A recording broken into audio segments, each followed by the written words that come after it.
So how did I quilt this one? This is my butterfly quilt. I can't do a straight angle on it because it's hanging in a hallway and I really don't want to take it down, but this gives you a good idea of what it looks like. It was a kit. I adapted it a little bit, but I fell in love with it. I don't usually use kits or make kits, but I just loved the colors. I loved everything about it. So once it was all finished, it actually sat for a few months until I knew how I wanted to quilt it. I wasn't sure. I knew I wanted to hand quilt it, so I would have to have some time. And I just wasn't sure. I really thought about it and thought about different things and different approaches I could take.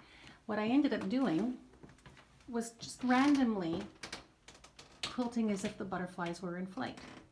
So you can see the different kinds of swirls. We have these swirls, and then they change to these swirls. And I just did that all around for the butterflies. Then I decided to echo quilt the flowers. So you can see that they're all echo quilted like that. So this was hand quilted. It took a little while, but I do enjoy hand quilting very much. I like the effect of it. You really see the texture. And because it was so random, I didn't have to think about it. For the first couple of butterflies, I drew with chalk. One line. I just did one line right around, and then I followed that line, and then I just kind of echoed around it, and then I just did another line. I just went from butterfly to butterfly, trying to make sure each butterfly had some lines to give it the illusion of flight.